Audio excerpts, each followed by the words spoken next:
Selamat siang semuanya. Nama saya Stefanus Nugraha Diluhur Tias Priambodo dengan NIM 106240113. Dan di dalam video ini, saya akan mempresentasikan ringkasan karya ilmiah yang dibuat oleh saya dan kelompok saya sendiri mengenai produk yang kami buat di mata kuliah pengenalan rekayasa dan desain. Selamat menyaksikan. Oke, produk yang kami rancang di pengenalan rekayasa dan desain adalah kemasan biodegradable MyCoPack. Nah, latar belakang dari produk ini adalah pada zaman industrialisasi 4.0, kardus merupakan salah satu barang yang sering dipakai dalam kehidupan sehari-hari. Nah, dunia memproduksi sekitar 70 juta ton kardus setiap tahunnya.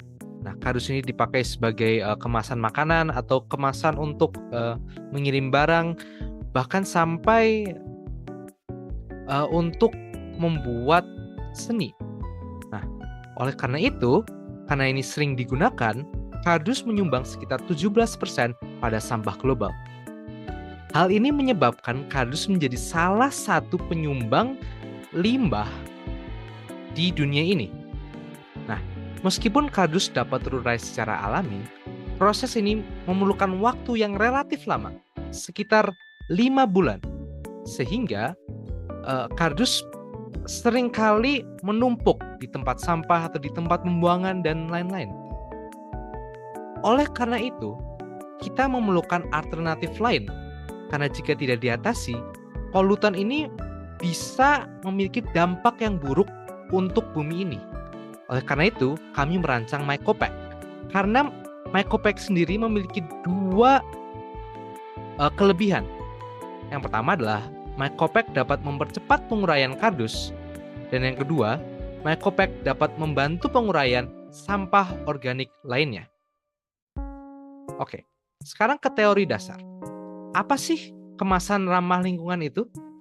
Kemasan ramah lingkungan adalah kemasan yang tidak hanya memiliki fungsi sebagai pelindung produk saat transportasi, penyimpanan, penjualan, dan penggunaan akhir, tetapi juga dirancang untuk meminimalkan dampak ekologisnya.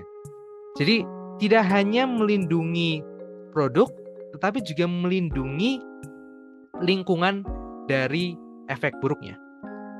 Karakteristik ini ada 4, yaitu adalah dapat terurai secara hayati atau biodegradable, dapat dikomposkan atau compostable, mudah didaur ulang, dan menggunakan bahan dari sumber terbarukan.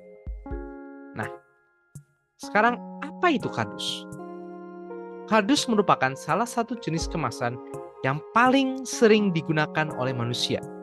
Kemasan ini berupa produk berbasis selulosa yang dikenal karena kekakuannya dan daya tahannya. Nah, sedikit sejarah singkat, kardus pertama kali ditemukan di Cina pada abad ke-15. Desain tersebut tuh kemudian dikembangkan oleh perusahaan bernama M. Treverton and Son. Dan perusahaannya ini tuh bisa memproduksi massal kardus-kardus. Nah, pada tahun 1874, Albert Jones mengeluarkan paten untuk single wall corrugated fiberboard. Bisa dibilang dia mengembangkan kardus ini untuk menjadi lebih kuat. Lalu, jamur apa yang kami gunakan? Jamur yang kami gunakan dalam produk ini adalah jamur tiram putih. Jamur ini dipilih karena dapat menguraikan bahan organik mati, termasuk selulosa dan lignin dalam kardus. Artinya jamur ini dapat mengurai kardus dengan cepat. Jamur ini memiliki klasifikasi ilmiah, yaitu domain Eukaryota, kerajaan fungi, divisi Basidiomycota, kelas Agaricomycetes, ordo Agaricales, famili Pleurotaceae, genus Pleurotus, dan spesies P. ostreatus. Nah, sekarang adalah perancangan kemasan MyCoPack itu sendiri. Yang pertama adalah pemilihan konsep. Dalam proses perancangan MyCoPack, pemilihan varian struktur kardus yang paling tepat merupakan tahap yang krusial. Nah, dengan melakukan analisis menggunakan decision matrix, yaitu kita mengevaluasi beberapa kriteria seperti seberapa cepat dia terurai, praktikalitasnya, kekuatan strukturnya, berapa biaya untuk manufakturnya, dan seberapa besar konsumen dapat atau mau membelinya. Nah, dengan kriteria tersebut, varian double wall atau sedang menunjukkan nilai total tertinggi, yaitu 6,60, menjadikannya opsi yang paling optimal. Lalu material yang diperlukan untuk membuat mycopac itu sendiri. Yang pertama adalah PVA, yaitu polyvinyl alcohol. Bahan ini berfungsi sebagai kapsul pembawa bibit jamur, dan bahan ini tuh dipilih karena bahan ini tidak mudah rusak dan bahan ini tuh larut di dalam air. Yang kedua adalah lilin, digunakan sebagai pelapis luar mycopac untuk mencegah penetrasi kelembapan dari lingkungan luar. Dan yang ketiga adalah kardus itu sendiri, yang berdasarkan analisis decision matrix, kardus yang digunakan merupakan varian double wall. Lalu, material yang diperlukan selanjutnya adalah jamur tiram yang dimasukkan ke dalam PVA. Jamur ini tuh berfungsi untuk mempercepat penguraian dari kardus itu sendiri. Lalu, ini adalah desain awal dari mycopac. Dimensi keseluruhan modul mycopac dalam kedua gambar ini adalah 8 cm x 8 cm dengan ketebalan total mencapai 0,6 cm. Pada gambar atas, kita dapat melihat lapisan lilinnya, dan pada gambar bawah, kita bisa melihat kapsul yang berisi bibit-bibit jamur. Lalu adalah proses pembuatan mycopac itu sendiri. Yang pertama adalah pelapisan kardus. Kardus dilapisi lilin leleh secara melata, lalu dikeringkan, menciptakan lapisan pelindung terhadap kelembapan.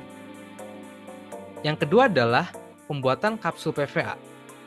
Bibit miselium dimasukkan ke dalam gulungan PVA, kemudian disegel dengan solder panas untuk memastikan kebersihan dan keterisoliran hingga masa aktivasi. Lalu ketiga adalah perakitan.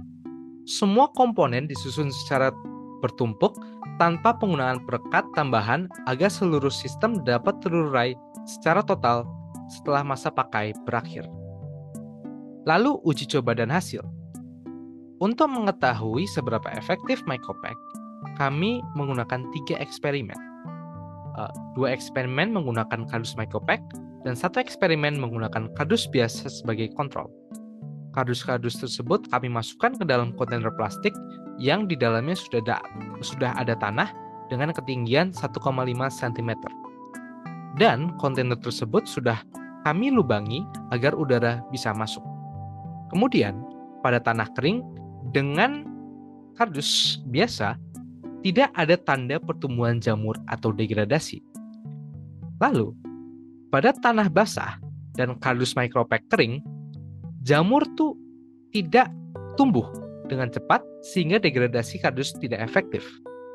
Lalu, pada tanah basah dan kardus mycopac basah, jamur tumbuh dengan cepat dan merata sehingga kardus mengalami degradasi yang efektif.